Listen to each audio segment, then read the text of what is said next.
ఓ tech కంపెనీలో marketing మేనేజర్గా పనిచేస్తున్న ప్రియాంశి చాందేల్ అనే మహిళ స్విగ్గీలో ఫుడ్ ఆర్డర్ చేసింది. అప్పటికి ఆమె చాలా ఆకలితో ఉంది. కానీ డెలివరీ బాయ్ మాత్రం ఎంత టైమైనా రావటం లేదు. 10 నిమిషాలు, 20 నిమిషాలు, అలా దాదాపు 45 నిమిషాల సమయం పట్టింది. అప్పటికి ప్రియాంశి విపరీతమైన ఆకలితో భరించలేని కోపంతో రగిలిపోతోంది. ఆలస్యంగా వచ్చిన డెలివరీ బాయ్ సాహిల్ సింగ్ను చూసి చూడగానే కోపంతో తిట్టడం మొదలుపెట్టింది. సరే అని ఆమె ఆకలిపాతను అర్థం చేసుకుని తిరిగి ఫ్లాట్ మెట్లు దిగటం ప్రారంభించాడు. అయితే కొన్ని మెట్లు దిగిన సాహిల్ అలసిపోయి మెట్లపై కూర్చుండిపోయాడు. అతని గమనించిన ప్రియాంశి అతని దగ్గరికి వచ్చి, ఏమైంది, ఇక్కడేం చేస్తున్నావ్, ఇంకా వెళ్లకుండా అని తిడుతూ మాట్లాడటం మొదలుపెట్టింది. కాని అతనికి మాత్రం నోటిలో నుండి మాట రావట్లేదు. అంతలా అలసిపోయాడు ఆ డెలివరీ బాయ్. అసలు ఏంటి నీ బాధ, నన్నెందుకు ఇలా టార్చర్ చేస్తున్నావ్, అసలేమైంది నీకు అని అరుస్తూ అడిగింది ఆ మహిళ.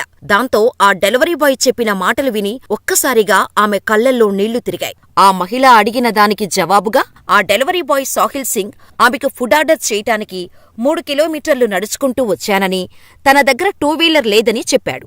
ట్రాన్స్పోర్టేషన్ సౌకర్యం కల్పించకపోవడంతో 3 కిలోమీటర్లు నడుచుకుంటూ ఆర్డర్ డెలివరీ చేశాను. అయితే నా దగ్గర 2 వీలర్ కొనుక్కోటానికి డబ్బుల్లేవు. నేను అబద్ధం చెబుతున్నానేమో అని మీకు అనిపించొచ్చు. కానీ నేను ఈసీఈలో బీటెక్ గ్రాడ్యుయేషన్ చేసి నింజా కార్ట్, బైజూస్లో కొన్నాళ్లు పనిచేశాను. ఇప్పుడు ఈ పరిస్థితిలో ఉన్నాను.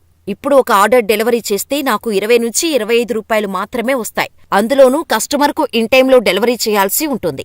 అంతేకాదు, నేను సరిగ్గా భోజనం చేసి వారం రోజులైంది. కేవలం టీ, మంచినీళ్లతోనే గడుపుతున్నాను అంటూ తన గోడు వెళ్లబోసుకున్నాడు. అతని పరిస్థితి చూసిన ఆ మహిళ కళ్ళు చెమ్మగిల్లాయి. అంతేకాదు, సాహిల్ సింగ్కు కొన్ని నీళ్లు తాగించి తాను తీసుకొచ్చిన ఫుడ్డును తనకే పెట్టి కడుపు నింపింది. అయితే సాహిల్ సింగ్, మా అమ్మానాన్నల వయసు కూడా పైబడుతుంది. ఇప్పుడు కూడా వాళ్లపై ఆధారపడటం ఇష్టం లేదు. నాకు నెలకు కనీసం 25,000 రూపాయలు జీతం వచ్చే ఏదైనా ఉద్యోగం ఉంటే చూడండి అని ఆవేదన చెందాడు. అతడి స్టోరీ విన్న ప్రియాంశి చలించిపోయి ఎలాగైనా సాయం చేయాలని నిర్ణయించుకున్నారు. లింక్డ్ఇన్లో సాహిల్ గురించి పోస్టు పెట్టి విద్యార్హతలు, అనుభవం, చిరునామా వంటివి యాడ్ చేశారు. Office boy, admin work, customer support లాంటి ఏదైనా ఉద్యోగం ఉంటే దయచేసి చెప్పండని కోరారు. ఆమె పోస్ట్ చూసిన చాలామంది అతడికి సాయం చేయటానికి ముందుకొచ్చారు. కొందరు డబ్బు సహాయం, మరికొందరు ఫుడ్ ఆర్డర్ చేశారు. చివరికి అతడికి ఉద్యోగం దొరికింది. ఈ విషయం గురించి సోషల్ మీడియా ద్వారా ప్రియాంశి తెలియచేశారు. సాహిల్కు ఉద్యోగం లభించిందని లింక్డ్ఇన్లో పెట్టింది.